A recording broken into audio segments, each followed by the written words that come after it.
सूची जी।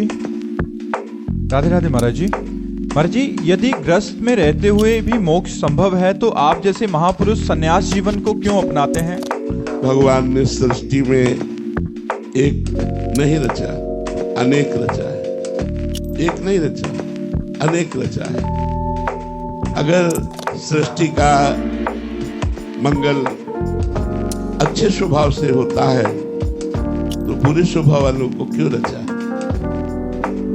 यदि मदिरा पीना निषेध है, मांस खाना निषेध है, फिर रचना क्यों की? अगर हम प्रश्न करें तो शाम तक ऐसे ही प्रश्न करते रहेंगे। भगवान ने अनेकता की रचना की है, एकता की नहीं, अनेकता की रचना की, विभिन्न मति की रचना की है, विभिन्न स्वभावों की रचना की है और उनको दो भागों में बांट दिया, एक निवृत्ति मार्ग और एक प्रवृत्ति मार्ग। निवृत्ति मार्ग भोगों का त्याग करते हुए, त्याग का प्रयास करते हुए सफलता पूर्वक भगवान को प्राप्त करना, और प्रवृत्ति मार्ग धर्मयुक्त भोगों को भोगते हुए प्रयासरत रहकर मोक्ष मार्ग में जाना।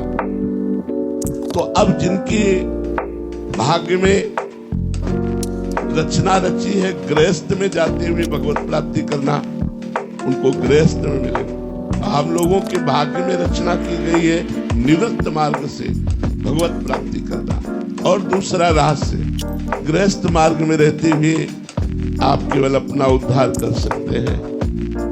और विरक्त मार्ग का अगर एक साधक भगवत प्राप्त हो गया तो प्रांत के प्रांत का कल्याण कर देगा। अगर एक अपने में आ जाए तो मम भक्ति युक्तो भोनम पुनाति, पूरे लोक को पावन कर सकता है, क्योंकि उसने भोगों का त्याग करके रात दिन केवल भगवान का चिंतन किया है। आप गृहस्थी में देखिए बड़ी समस्याएं हैं। आप बड़े भाग्यशाली जो सत्संग सुन रहे हैं, नहीं तो सत्संग सुनने का टाइम नहीं, भजन करने का टाइम नहीं। भजन करने के टाइम में बैठो तो पूरे दिन की दिनचर्या दिमाग में घूमती है, ये करना है, ये करना है, ये करना, अभी वहां जाना है, उससे वो बात करनी, पूरा हिसाब भजन में लग जाएगा। माला चल रहा है लेकिन पूरा हिसाब लग जाए, परसों उसने ऐसा क्यों कहा था, वहां ऐसा क्यों हुआ, पूरा प्रश्न उत्तर उसी समय होगा जब आप भजन में बैठे होंगे। अब कैसे उद्धार हो?